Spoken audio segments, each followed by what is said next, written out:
sometimes you hear things that stick with you forever, right? Like one of the things that I heard in school was it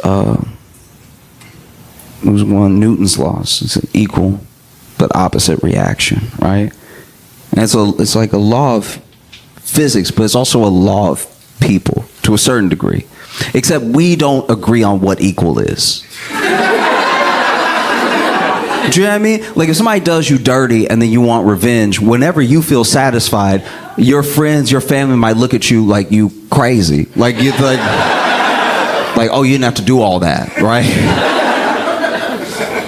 You know what I mean? Your friends and family might even tell you, hey, stop, you got him. You got him, I swear you got him, right? And you're like, no, it's not enough. Like, because you locked in, right? You locked into revenge. Maybe, look, also because of how the world works and because of how we're all entering and exiting each other's lives, sometimes you make somebody pay for the sins of other people. Sometimes they did you dirty, but they didn't do all of it.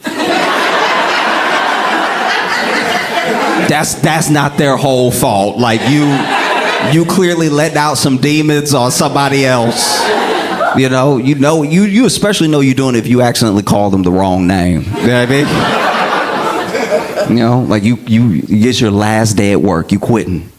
You quitting this job and they ain't done you dirty too many times and you're sick of it, right? And then at the last second when you cursing your boss out and you telling him where he can shove it and you can tell him how he treated you and how he no longer has any power over you and you can tell him to go right to hell and then you accidentally say dad.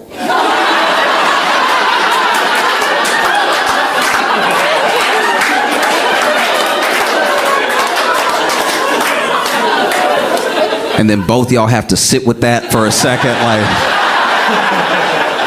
Now the exit interview was awkward, right? Because you were on a roll. You had that whole speech prepared. That dad thing came out of nowhere, right? It was okay. There was this one time when I was living in Chicago that I was near Wrigleyville. And Wrigleyville, if you don't know, that's where the Cubs play.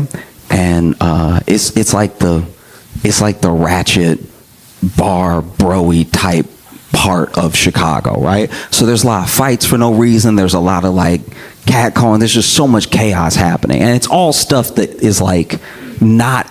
It doesn't faze you as much when you're like in your early 20s, right? You're just like, oh, I'm out where the party is. And I think if you go back there at like 30, you'll be like, ooh. Everyone here should call their mom. Everybody here. You know?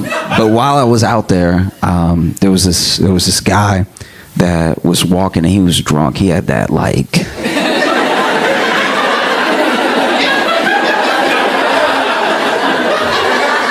I've never seen anybody walk like this. Like he really was walking like his feet couldn't find the ground. And it was... It's always going to be there. It's always, every time. But he was like,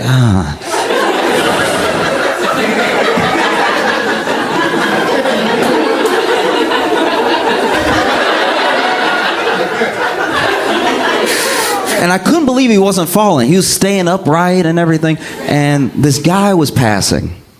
And this guy was passing with his girlfriend. And the drunk guy, as they pass him, he clocks the girlfriend. And he just casually, like, spins on a heel and slaps her ass, right? Yeah, so she notices.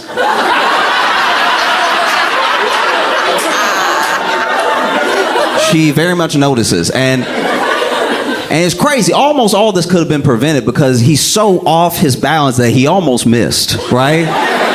He almost had a very different night. And so basically he slaps her ass and then she turns around and then her boyfriend turns around. Now he is not withdrawn his hand fast enough for the boyfriend to not know what just happened, right? So then he turns around and this guy is like, the drunk guy is bigger than the guy who's girlfriend just got her ass slapped. So even though that dude goes like toe to toe with him in the next moment, I was still worried about the little guy because the little guy was little, right? And even in his drunken state, he's still like aware enough to know he was big enough to be an asshole, right? Because instead of apologizing or anything like that, he's like, what you gonna do, little man? What you gonna do, right? And he didn't say it like that. He was like, what's he gonna do, little man? What you gonna do, little man? What you gonna do, man? Huh? Ain't nobody, what you gonna do, little man? And little dude wasn't little for long. Because he popped that dude square in the mouth. And then big dude finally found the ground, right?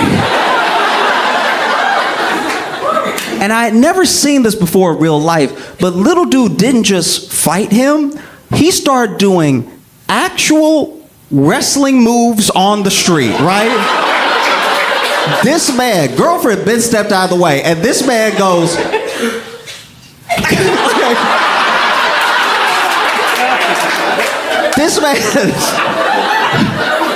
This man went like, this dude was going off, right? And it got to the point where even as a bystander, I was like, I think you got him. I think you got him. Because the big dude is not getting up at a certain point. He tried to get up the first time, and him trying to get up was hilarious because, okay, so let me see if I can do it. So he over here like this, right? So he on the ground, and then he tries to like, because he's so drunk, he doesn't know he on the ground, so he tries to walk up.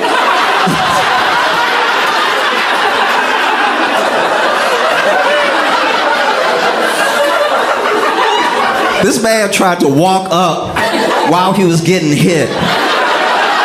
He was getting hit in his face, and he was like, what is stopping me?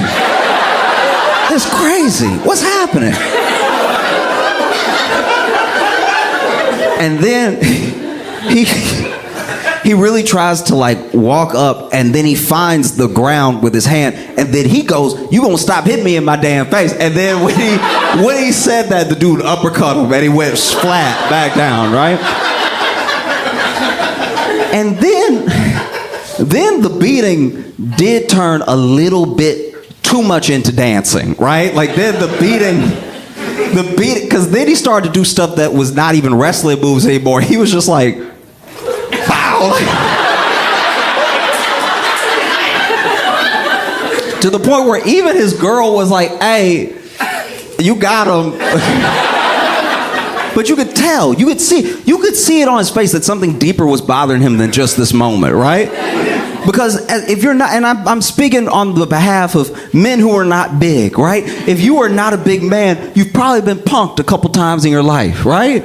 Or at least someone tried to punk you because they didn't know they shouldn't try you, right? And so then that stuff starts to well up, and then out of nowhere you finally have a righteous opportunity to exercise all of that anger, so then you let loose. And when you don't stop, people are like, damn. And I said that because that's the best way I can illustrate what happened between Kendrick and Drake.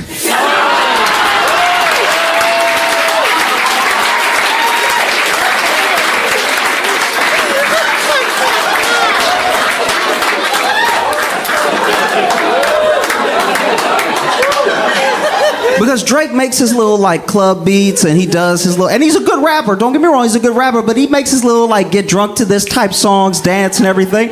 And then he was calling out Whitney, Kendrick's wife, because that's what he likes to do. He likes to attack rappers by their wife. If you look through his catalog, he does it every time. And then Kendrick said, okay.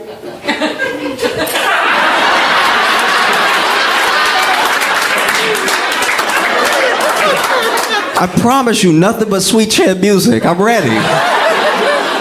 All right? Because I think in order to understand, I really don't think people get it. In order to understand how important and powerful that pop-out concert was, you have to understand Nipsey Hussle. Okay? Nipsey Hussle was a rapper that a lot of people, at least as many people as I think should know, don't know. But what is one of the most important things about Nipsey Hussle, and what he would probably want you to know about him and remember about him, besides the fact that he was a phenomenal artist, is that he spent his time, his money, his attention, and all of his intention in improving the lives of the people that grew up around him, improving his community. Okay? This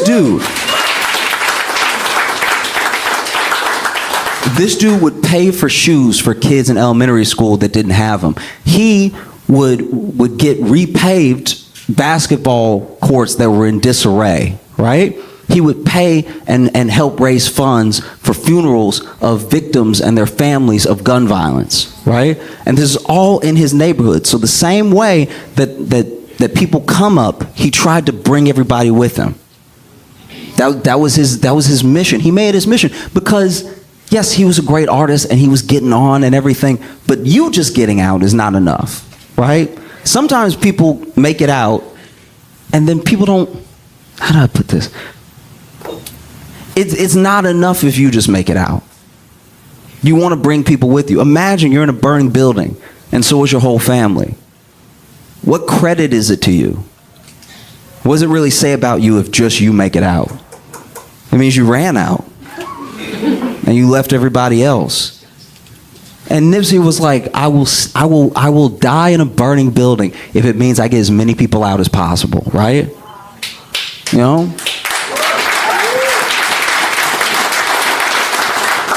Because it's very easy. It's one of the easiest things to do because all of your experience is relative to you, right? So you actually, as much as we may look down on it, you can't always fault someone who forgets where they came from. Especially if you came from a bad place. Sometimes you try to forget where you came from. You know? I used to think about that. I was like, damn, if I get rich enough, ooh, I won't be able to find this place on Google Maps. You know? But I mean it. It's like that's an amazing thing. And the other amazing thing, and I don't want this to come off the wrong way, but Nipsey did so much good. He did so many impactful things. He started so many programs and he taught how to give back and he taught people while he was still alive. It's like I want to instruct Black Americans on how to build franchises for themselves, right? So that when we make the money, we'll know what to do with the money, right? And he did all this with what I would consider very little money. Because yes, he was a big artist, and yes, he was a millionaire. But when he passed, when he was murdered, his net worth was about $8 million. And I think that people don't recognize how low that is in the grand scheme of how rich some of these artists are. We have artists that are billionaires, right? We have artists that are on track to be billionaires. And they don't do what he did with so much, with literally a fraction of what they had, right? And so I think it's important, in order to understand that pop-out concert, it's important to understand Nipsey and what he stood for and what he was trying to do. It's also important to at least understand the image and the legacy of Kobe. Because Kobe was also this integral part of LA, integral part of sport, right? And no matter what you think about the man himself, what he did in basketball, the passion that he had, his obsession with his passion is exactly what he wanted to impart on people for whatever it is that they do. Whatever it is you do. It doesn't have to be entertainment, it doesn't have to be a sport. It could just be the passion you have for being a father, right? If your obsession is being the best at whatever your passion is, you will make an impact, right? It's why to this day, and when I was little, if I have a ball of paper and a trash can is far enough away, Kobe. And if I make it, I lose my mind. You know? And so it's also important, no matter what you think of the man himself. Kendrick is someone that both of these individuals showed love to. And he's someone that has an obsession for his passion, which is music. And he's also someone that through his music, and at least in the intention of how he speaks in every interview and in everything that I've read about him, wants to give the same way that Nipsey gave, right? And sort of be a beacon for those same principles. So then, We have something like the Pop-Out concert, which is on Juneteenth, which is a liberation day for black people, right? And then they all come together. And when I say they, I mean every section, every known and probably unknown section of LA's gang members were in one place at the same time. That's crazy. They were all there. And everyone made it about the beef, and he played the diss tracks. Of course they do. But it was bigger than that. There was a 4-hour concert with artists from all over LA, all over West Coast, putting on, making their amazing music shown to the world. And there was even a little detail, like, I haven't verified this thing, but I heard about it, and I know of someone that, at least I think it happened to, where the concert tickets sold so fast that I guess they were checking zip codes. And if you didn't live in or around LA or the West Coast, they were refunding people so that people in LA could go to the concert, right? Because the thing that Kendrick gives, at least to me, the thing that Nipsey gave, at least to me, and the thing that Kobe gives to a certain degree is an appreciation and a strengthening of community. Community is very important. And just because you're not a member of a particular community doesn't mean you can't help, doesn't mean you can't feel a part of it. But if you're in a community, it's important to give back. I think that's the thing I'm trying to establish, right? Is that if you're a part of a community, it's important to give back, right? Which is why, outside of any colorism, outside of any part of the beef, the thing that bothered people, and the thing that I think gets missed, because people want to be fans in whole of a person and their work, and it's just not possible. You know what I mean? It's not. You don't actually know the person, so maybe they made a good thing, and maybe you like it, and that can be enough, right? So this isn't to discredit the entirety of someone making work and then also having to back up that work with being an angel. But I think what bothers people is that community is sometimes equal to culture. So if you're not a member of a community and you take from the community, let's say you're a business that moves in and all you do is sit there and let the people spend money, and then you send that money away from the people who spent the money, that you put that. What place do you have here? We're trying to build something, we're trying to build up. And you're just taking, right? And I understand business is business, but you're just taking. And I think that's what bothers a lot of artists about Drake.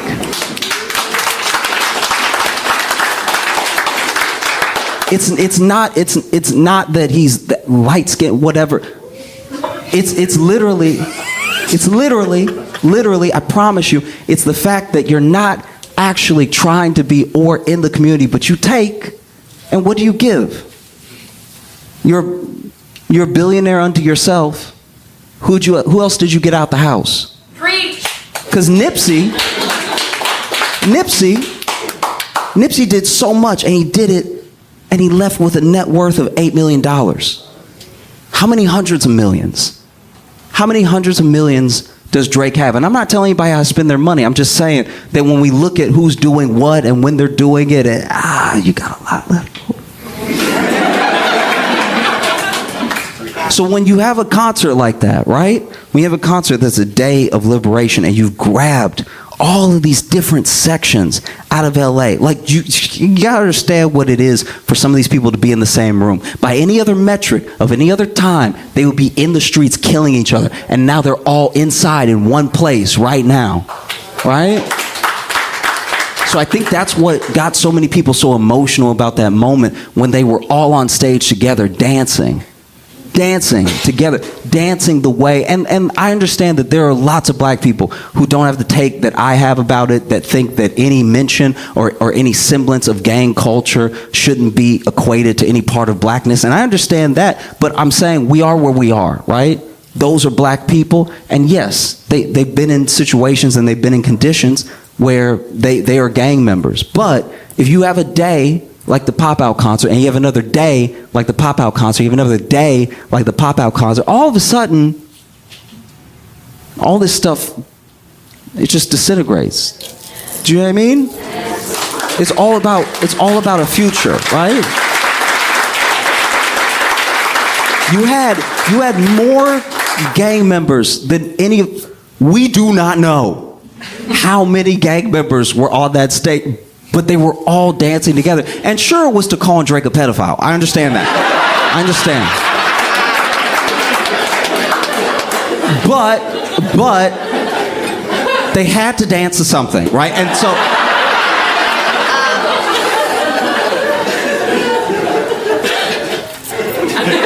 it was actually fascinating to watch because there were clearly a lot of people on that stage that did not want to be on the camera. They didn't want to, you know what I mean? They didn't want to be on the Amazon. Because even if I think one of the reasons people are having trouble finding the words to describe what an impactful and beautiful moment it was is because to tell the whole of it is not only hard to do, it does feel a little like snitching. You know what I mean? Like if you're like he was there and he was there and he was there, now all of a sudden the LAPD is like, tell me more. You know? And so maybe for the good of unity, the good of the community, maybe even the good of the culture, maybe Drake should try one more time. Maybe he should.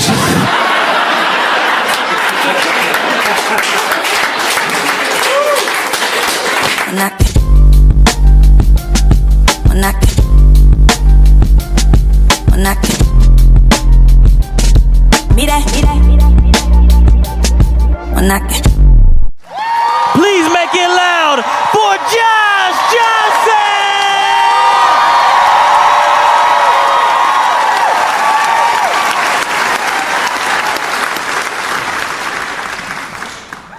One thing that is very fun about being in Pittsburgh is your sort of singleness in fandom. The way that you love the Steelers, right? The way that you, yeah. And I saw this story about a woman whose husband sadly passed, and to commemorate him, she kept his Steelers tattoo.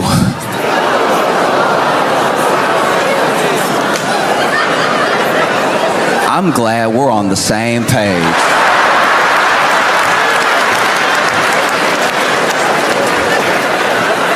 Because initially when I saw it, I was like, yeah, no, kept the Steelers tattoo and it's like in a little. And then in the article, she was like, yes, we kept the tattoo. No, we don't think it's weird. And I was like,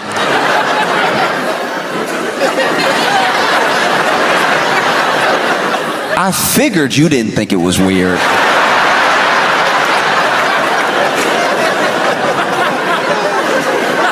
Seems like it was your idea. That would be wild if you were sitting there holding the plaque like, I can't believe they let us do this. This is...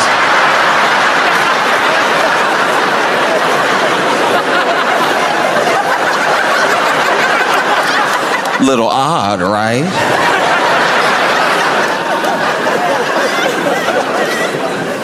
And look, I don't know. Wow. Like when I saw it, I was like, because also, look, I'm not gonna linger on it too long, but it was a big tattoo, so I don't even know what that is. That back? Is that arm? Is that, you know what I mean? And maybe this is something that the husband would have loved. Maybe he's like, yeah, keep it, put it in the living room, right? I don't know. I also don't know how hauntings work, but I imagine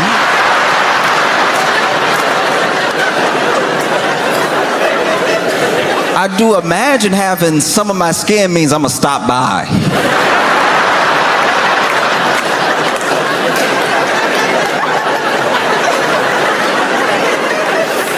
If anybody ever kept some of my neck, I think I'd be like, we have to have a discussion. poltergeist or not, I'm coming over, we're talking about it. You know, you already have to be careful in people's houses because you never know who got the urn on the mantle or something like that. I don't know why they don't sell urns with like a lock on it. Every urn I've ever come across just been ready to be opened like a cup of sugar. We gotta start making urns harder to spill. You know what I mean?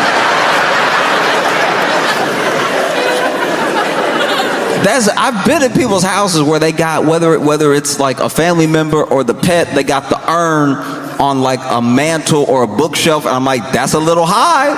If it falls, they will be everywhere. And it does sort of, I don't know. It does taint the memory a little bit if this urn fall and now you gotta Dyson him up.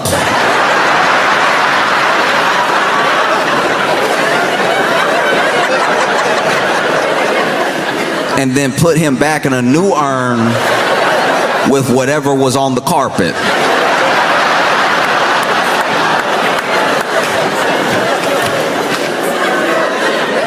Just something to think about, baby. I don't, literally, just even McDonald's cups are harder to spill.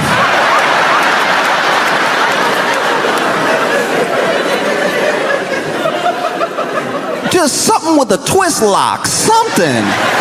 Because let's be honest, unless you spread the ashes, you never need the ashes.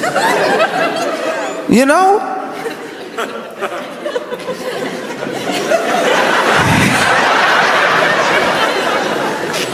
It's not like you hiding something in the ashes and then you're gonna open up the urn, pull out the Glock. Like that'd be a wild home invasion. That'd be a wild, imagine you're, let's say somebody, goodness forbid, but let's say somebody broke in your house or something like that, and then they've got you and the family held hostage, and maybe you did something to them. Maybe you're a healthcare CEO, right?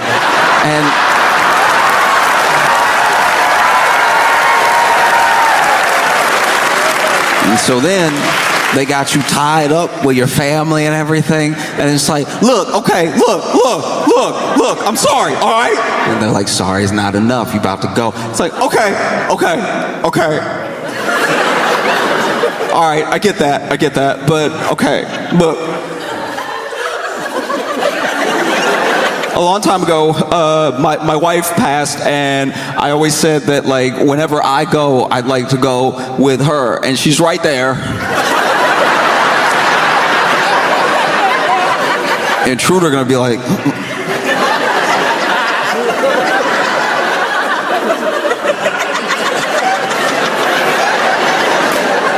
over there? Yeah, she's on the fourth shelf next to Great Expectations.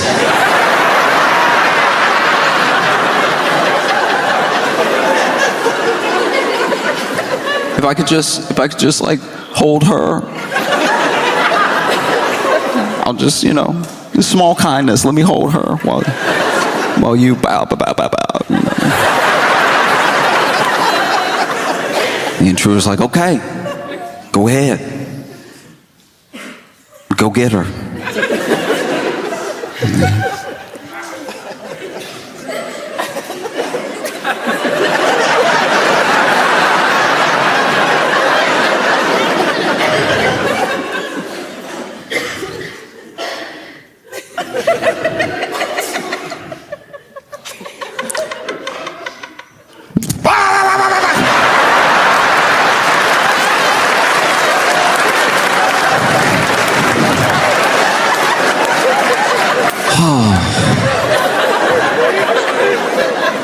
Thanks, honey.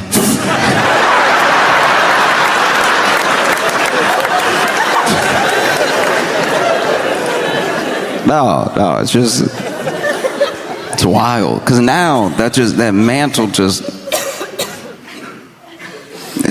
It's like in a frame. And I guess they're gonna put it on the wall. That seemed just as precarious as any urn. Imagine you having a house party. And somebody bumped the frame, it fall. Now you getting yelled at. You knocked over Daddy.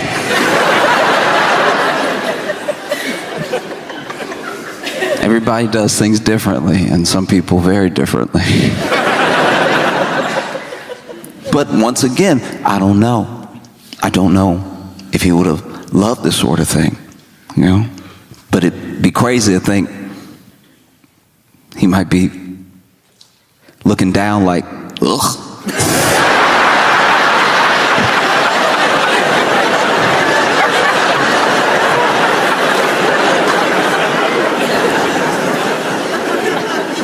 But in case he loves this sort of thing, and in case he can hear us on 3, I'd love all of you to join me in a Go Steelers. 1, 2, 3. Yeah.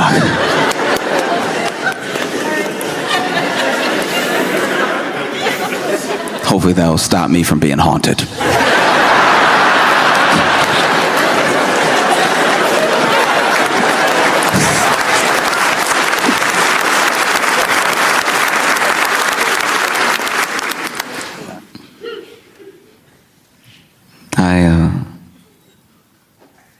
In my life, I've had a lot of roommates, and it's funny because, like, I don't know, I've talked about this before, but like, roommates is like extra family because you're poor.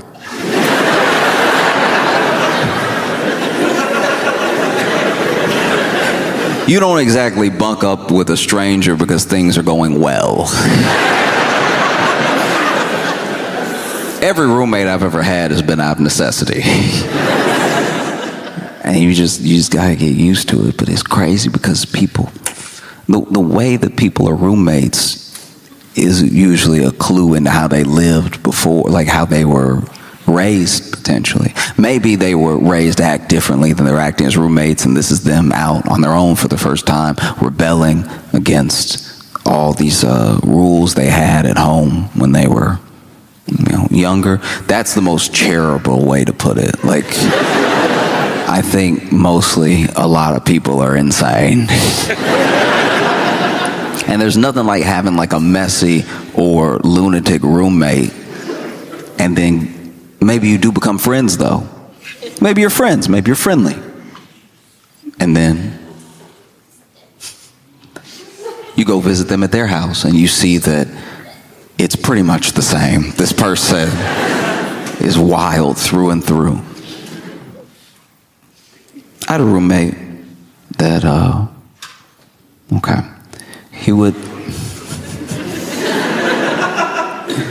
there would be some nights where he would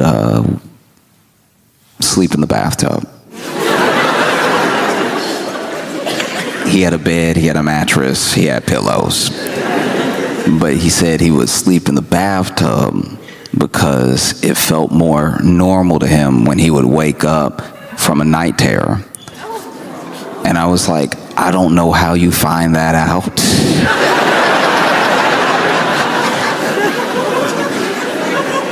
That means this man had night terrors and tried every room before he went tub.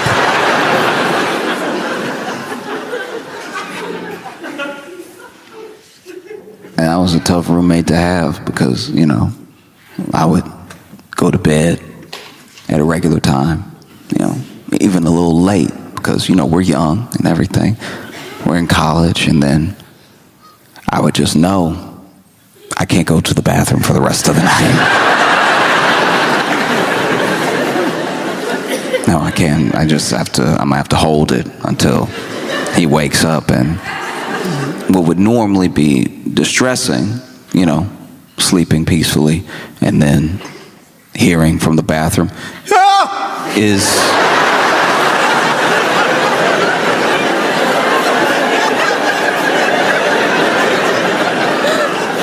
only made a relief, because then I know, okay, he's up, I can go.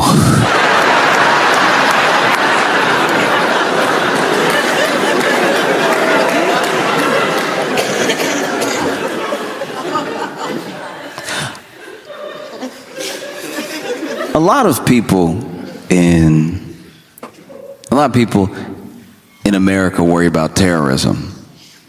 This is a top concern for some people, and it just depends, mostly, to me at least, on when you were born, you know?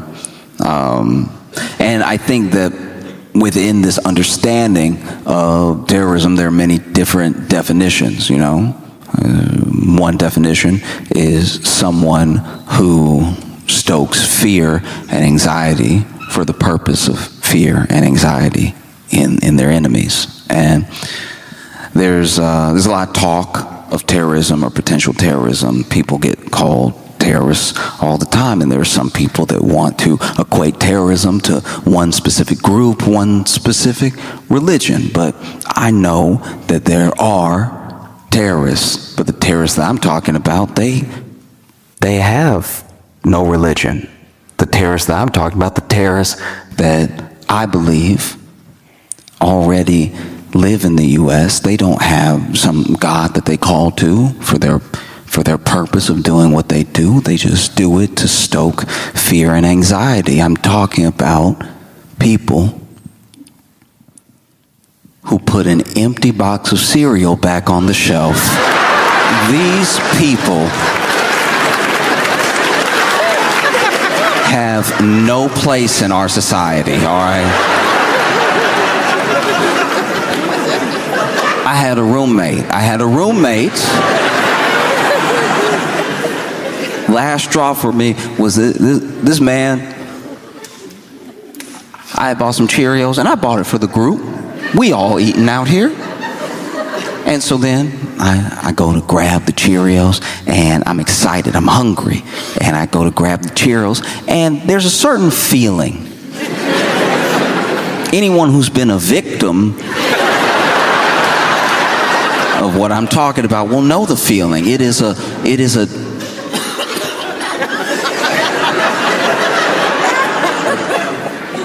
weightlessness of despair.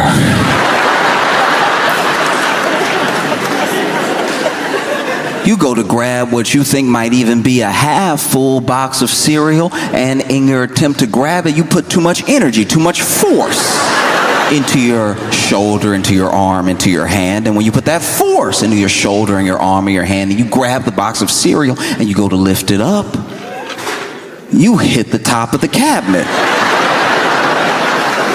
Because there's nothing in there. And not only is there nothing in there, what's been left is crumbs. And the sound of crumbs is the jingle bells of poverty, all right?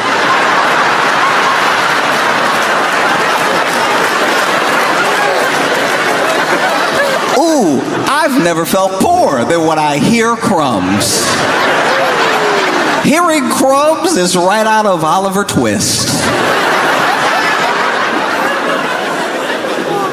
Crumbs is what Charles Dickinson wrote all his best work to. I didn't even think I could hear crumbs. Oh, but they have a sound. It's a mix between bread particles bouncing off each other and then a whisper. It's in a moment. It's something that almost can't be identified.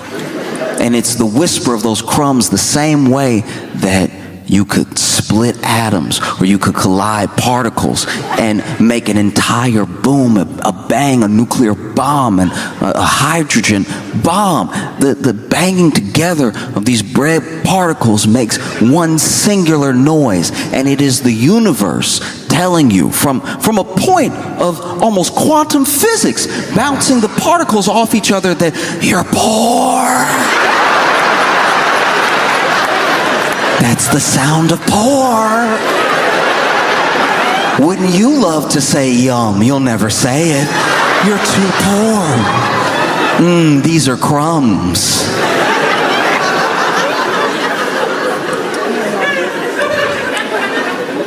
if you've ever in your life, out of necessity, not out of deliciousness, had to pour crumbs into your mouth.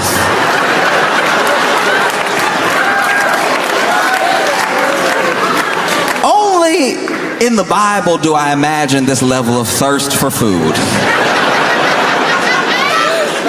You might as well be in the desert. Even if you are in your Pittsburgh apartment, you might as well be in the desert if you are opening your mouth, letting it hang while an entire bag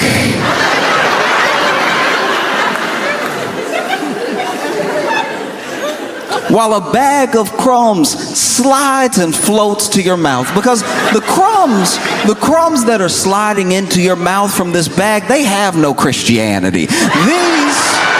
These crumbs are there to embarrass you. They're there to make you look and feel poor while you pour them into your mouth.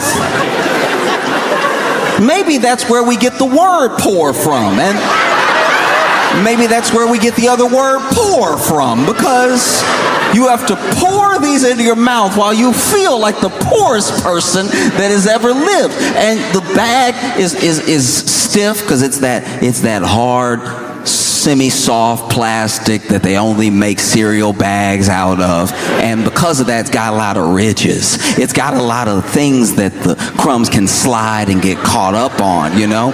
It's a lot like when you try to get water to a new place and the water is working its way through the canyon, but it doesn't know where to go yet. It's being pushed by the other water, and this gravity that's pulling down the crumbs to your mouth has the crumbs rushing at you from all angles. Even when you try to pinch the bag, you try to pinch the bag to give yourself some dignity. You try to pinch it and straighten it up to make a funnel for your mouth, because this is all you have. Crumbs is all you have.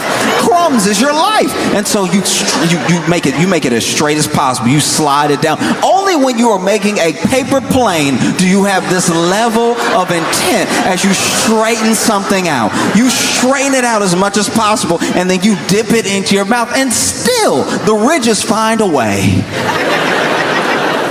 because the devil is busy. Oh, the devil is hard at work trying to make you look and feel poor, even if you're alone in the room. You pour the crumbs, they're rushing from all angles, skiing down the plastic to your mouth. But then something happens. You don't know if it's in the middle of the bag or it's at the very edge, because some bags, depending on what cereal you get, have smooth tops and some have ridged tops, okay?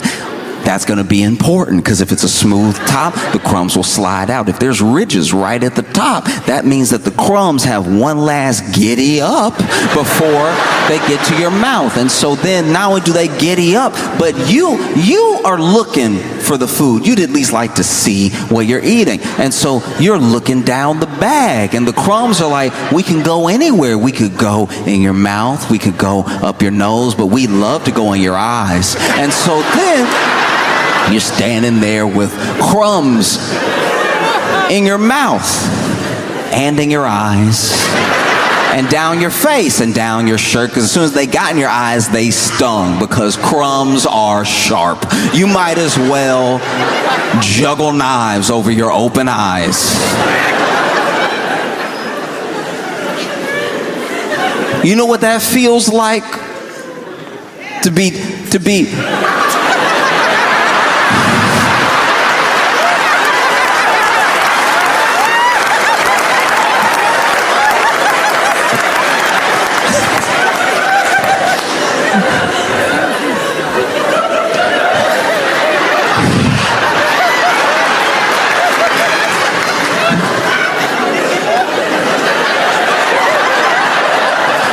You know what that feels like, to have to dig Cinnamon Toast Crunch out your eyes?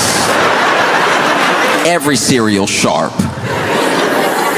Every cereal is sharp. And so I remember I was a victim of terrorism.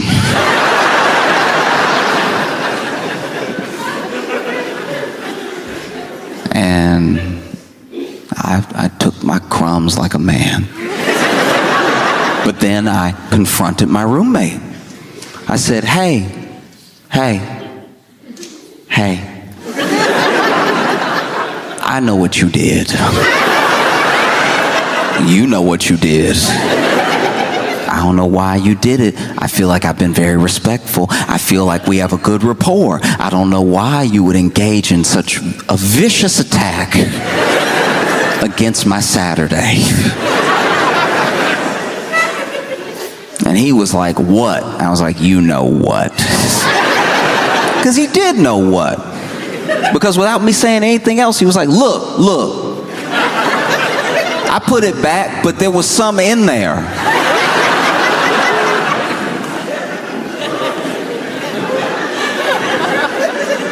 And I said, some crumbs?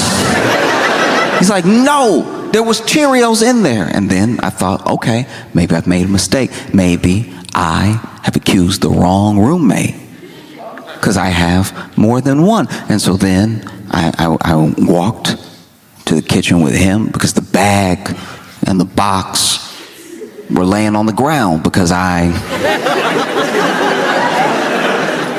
obviously had to run to the bathroom and wash my eyes out of the very sharp cereal. And at this time, first of all, I need to go back. This is the second time this had happened. All right. And so first time was Cinnamon Toast Crunch, and then the next time it was Cheerios. That's my mistake. And so then he was like, there was some in there, and then we walk over, and the bag and the box are strewn on the floor like a crime scene. Because I had to drop them immediately. I also got Cheerio in my eye. And I was like, there was nothing. And you know there was nothing because it was only crumbs. And now the crumbs are in me and on me. And then he's like, no, there was something left. I was like, what left? And he was like, there was one Cheerio. And I was like, now I know. You might as well be Osama bin Laden, because the fact that there was one Cheerio you chose to not eat and leave means you're out of your mind. And then I looked, and sure enough, there was one Cheerio on the ground. One Cheerio. A single Cheerio. Like a British person saying goodbye.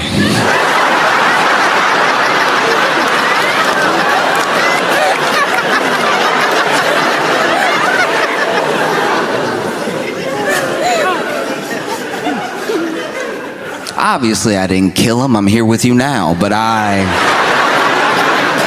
thought about it.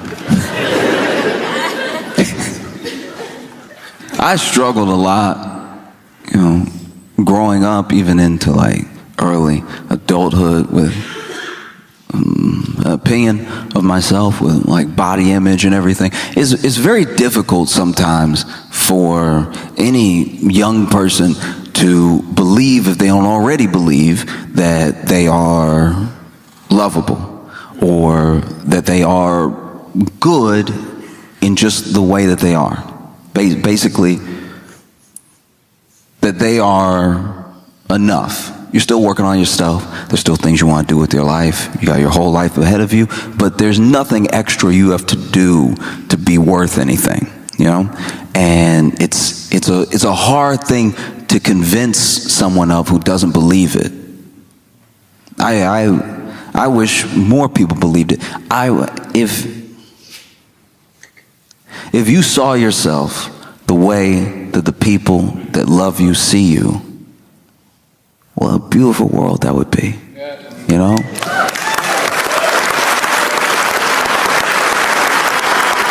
And it's not as if love isn't poured into and on these people, showered with praise when something goes right.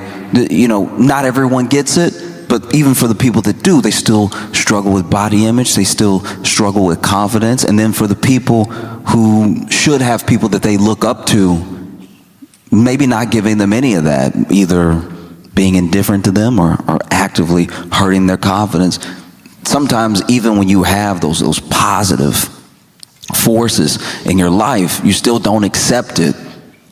in a way that would help boost your confidence. You're like, you know, she loves me, but that's like my mom. She biased.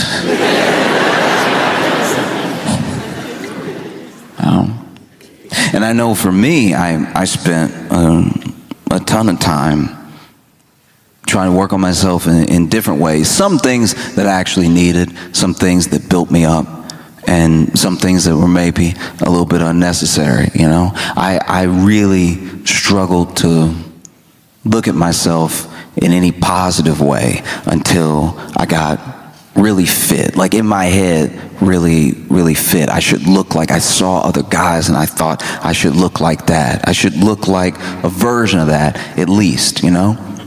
And never mind that I'm looking at dudes who have been on their own journey or struggle with their own confidence, or maybe get a little extra help to look the way that they look. I don't know. And I was never trying to be like insanely huge. I joke about being like ripped and real big, but honestly, I don't have the frame for it. Truly, I'm not tall enough to be wide. Yeah, I mean, no matter how big my shoulders got, I'd start to just be in the way. Like, it looks good in the picture when you're flexing and you've got all the muscles and they're all defined and everything, but then practically in life, it does start to be a problem when you're trying to walk through a door. You don't want to be on a date and see a door and go, uh-oh.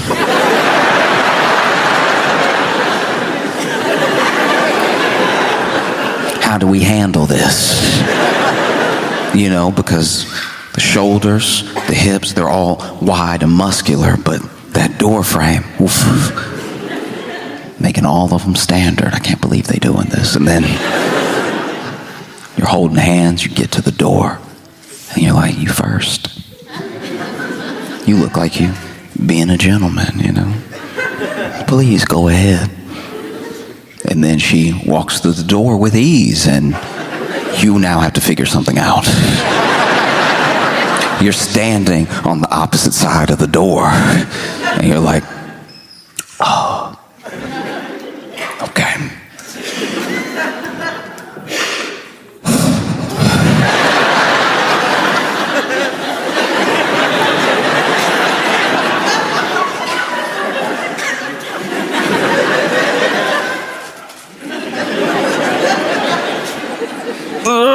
As soon as you strained, you let her know this isn't going to be the life for her. I never wanted to be huge. I just wanted to be very, very fit, you know? And I worked on it with some success, with less success, but even when I started to work out, I realized that wasn't really the issue. Now I was going to the gym, and I was eating as much as possible, and I was gaining a little bit of weight. Not much.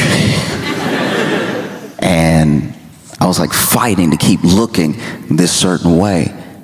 And I finally accepted that, like, even if I got there, maybe I wouldn't be happy. And I even discovered that through other people who I knew were there. People who I wanted to look like that were in my life, you know?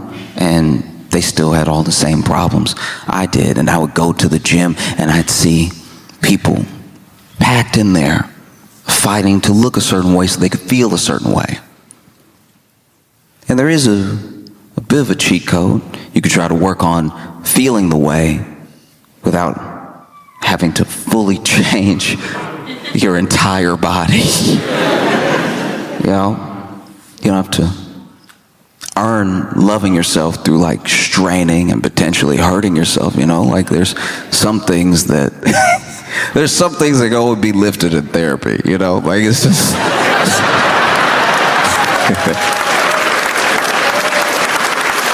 and But I remember I would see these workouts, and sometimes you see people get creative. There are a couple machines that are pretty straightforward. You sit down, you want to row, you put your feet here, and you pull. And that's the exercise right here. This is just what you do, and you do it for your back. You know, you work a little biceps in there too, and maybe if you're trying to work more of the back, you can lean forward a little, lean back a little with the pull. You know, I saw a guy sit down like normal, and then put his feet in. And I'm not gonna lie, I stopped. I was like, this is about to be awesome.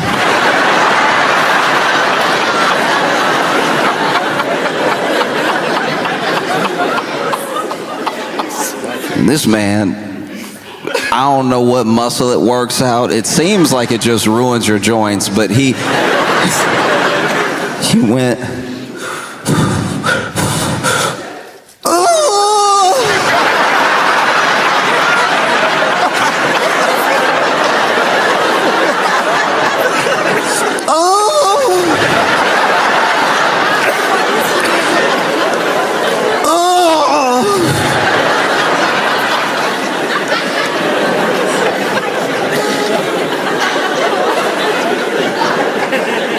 just make sure it's clear.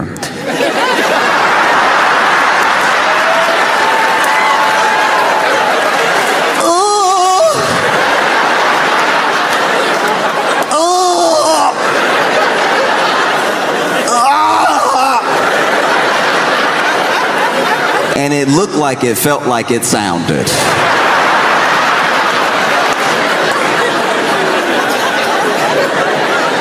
This man did 8 sets of 10.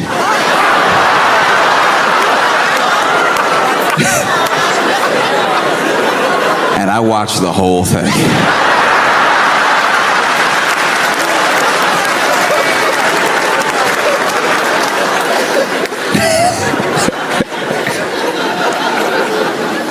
Oh, there was even a time where I went to the gym and, you know, I was working out my legs differently.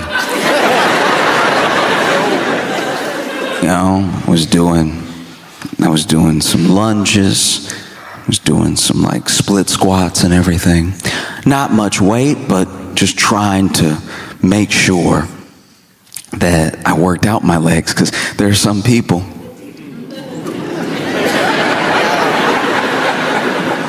that in all that self-consciousness and all of that wanting to build up for yourself, your body and your image, they still only work on the glamour muscles. They forget the base. They forget their core sometimes, and they definitely forget their legs. And we've been told since we were children that the legs are important. We've been told in many different ways. We've been told by PE teachers. We've been told by coaches. We've been told by parents. We've been told by cartoons. There's an entire cartoon dedicated to people who skip leg day. Johnny Bravo was trying to warn us for our entire childhood how important leg day is. That's not a structure you want. You don't want to have more hair than... So I was working out my legs, and so I'm packed into this gym with a bunch of other people, which is, look, it's very frustrating because this gym was unfortunately affordable. So a lot of people were in there, you know, and I was one of them. And I was hopeful, you know, sometimes they sell memberships all year and they're counting on people not to go. The way the gym structures are built out, it's so that you get all of these people here, but they're signed up, they don't actually show up. And so a gym is able to run fairly efficiently as long as like 1/10 of the people who are members show up at a time. if everybody showed up that was a member of the gym, if everybody started to really decide to work on themselves, it would look a lot like TSA.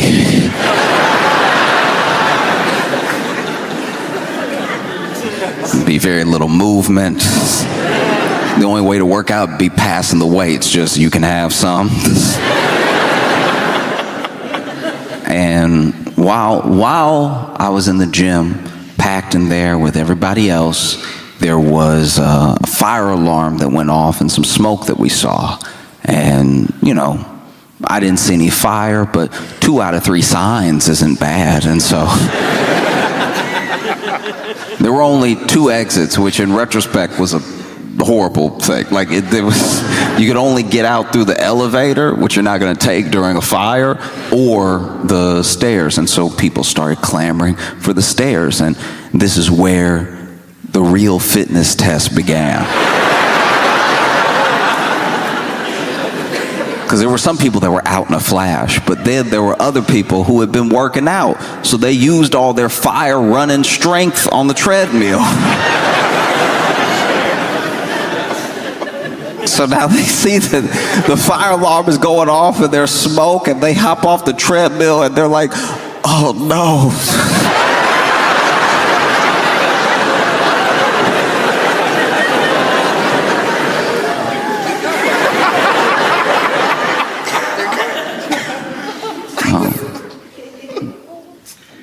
And then there were other people, what I would assume people who were a bit out of their mind, that even treated the running out of the gym like a workout. There was one lady literally still looking at her watch going,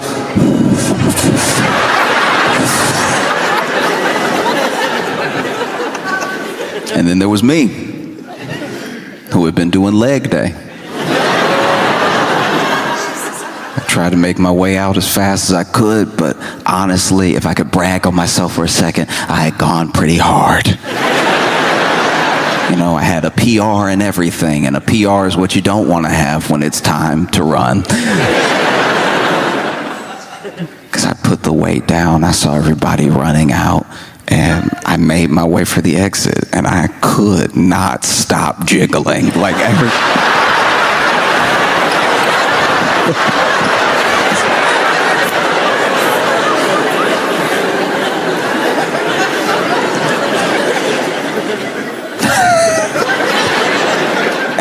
yeah, I don't know if you've ever been in a situation where you have to evacuate for a fire, but nobody moves like there's a fire. Even as you're going downstairs to like get out of the building that has smoke in it that is like clearly, at least seemingly on fire, you still get people that do that thing that people do when they get to the top of the stairs, where now that they're clear, they just enjoy their day. If you've ever been in a walkway, there are people who can't wait. At the beginning of the stairs, they can't wait to get up there. And then as soon as they get up there, as soon as they are past the last step, they're like, ah, oh, yes. As if there's not a ton of people behind them. And so I'm noticing as I'm shaking and jiggling down the steps, how slow people are going down the steps.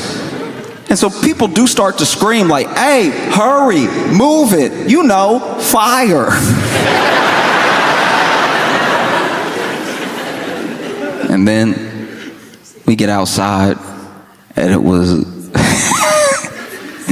next to the door. One of the reasons everybody was slowing up was that same lady was out front near the door just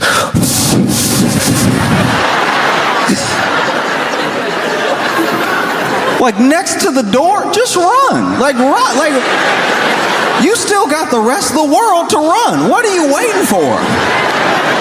If you're waiting for your gym buddy, you left him. You left him to die.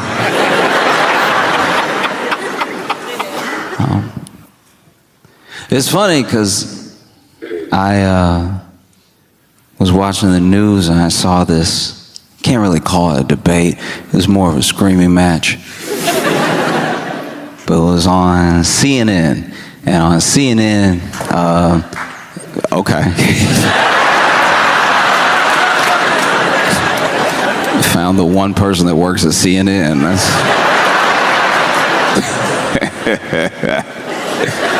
man, I've never heard anybody clap for CNN like that. Yeah.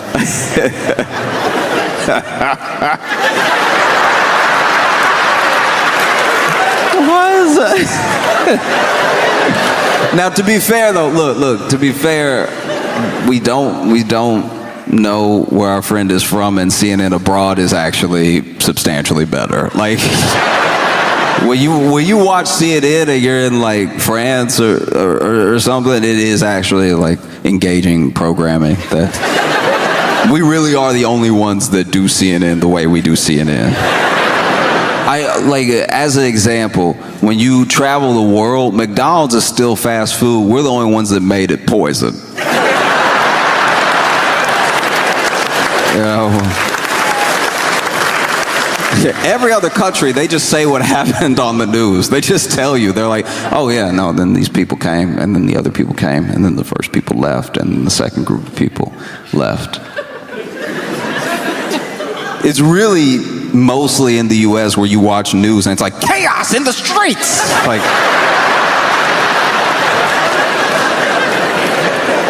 every news segment is cutting a promo for a horror movie. I was watching CNN and I saw where Jillian Michaels was on there in a debate that she seemed to have started, and they were talking about changes to the Smithsonian and how art and culture shifts between who has the power to dictate how the exhibits are written, who the exhibits are of, and everything. And Jillian Michaels was like, it's so unfair that slavery in this country only gets blamed on one race.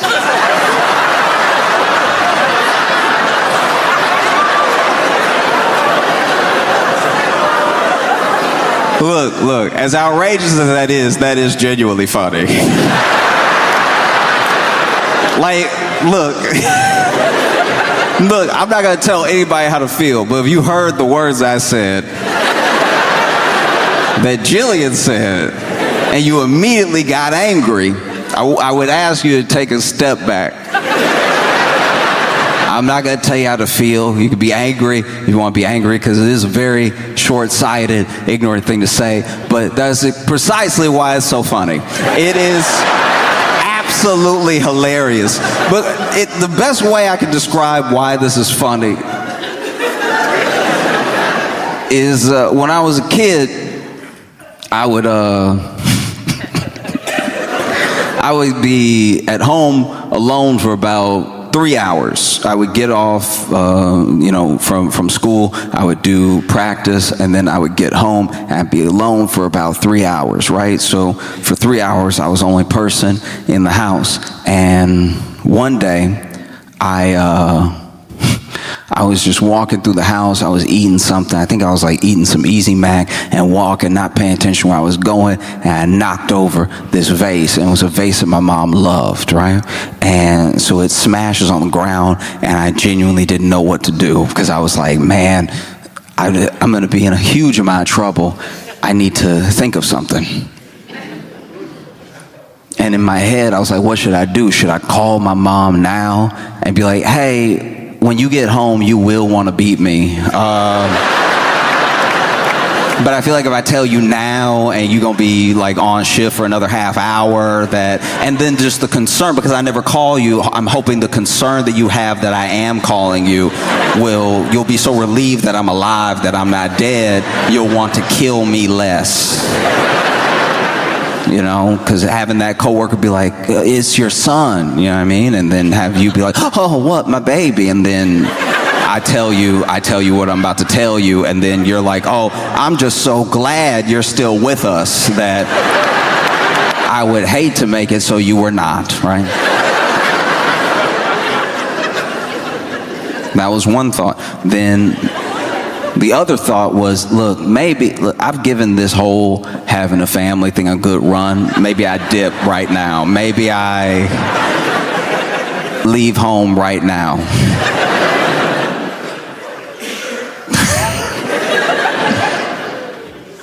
And then the third thing, which is what I did do, was nothing. I went to my room and played some video games for what felt like might be the last time in a long time.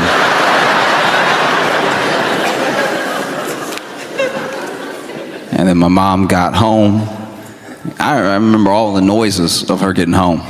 I remember the like screen door, and then the lock, and then the lock turning, and then the deadbolt turning, and then her walking in, the screen door shutting behind her, her shutting the door, her locking the door, and the deadbolt.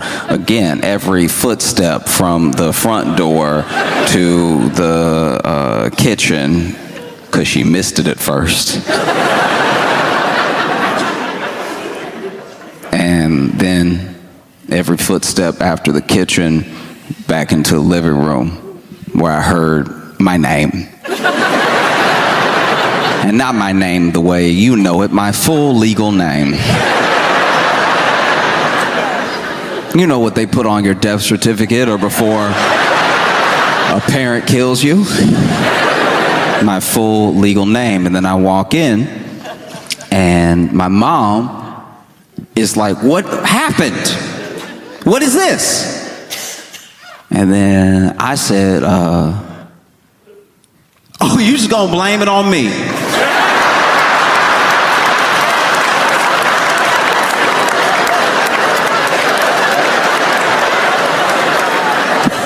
Wow.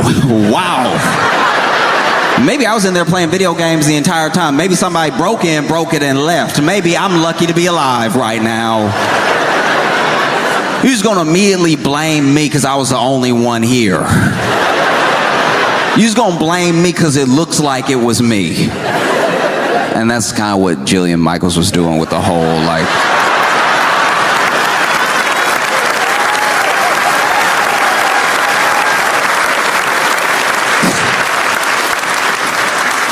Yeah, that's kind of what she was doing.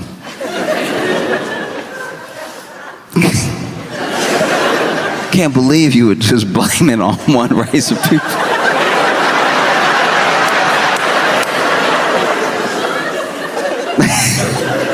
And it's so funny too, because when it comes to history like that, there are always these bad actors that try to pull the thinnest straw man out of the woodwork.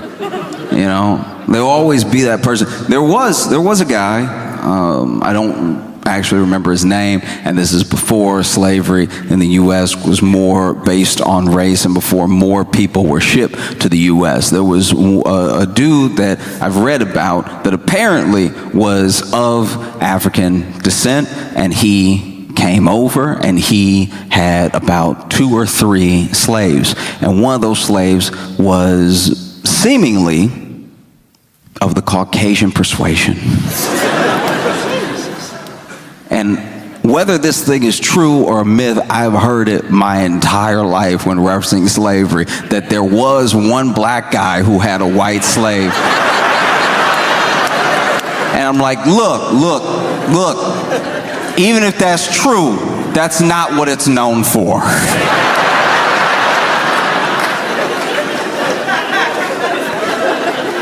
Do you know what I mean? Yeah. Just picking and choosing how you present an entire idea.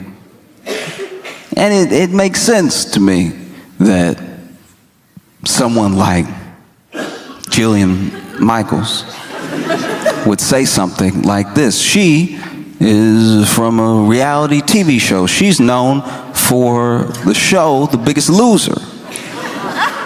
Yeah, that's who she is, that coach from The Biggest Loser. You know, the nice one. The Biggest Loser was a show, I don't think it's still on the air anymore, so if you're not familiar with the show, it was a show where they would bring on people who were overweight, struggling with image and everything, and they would help them lose weight by making them do slavery.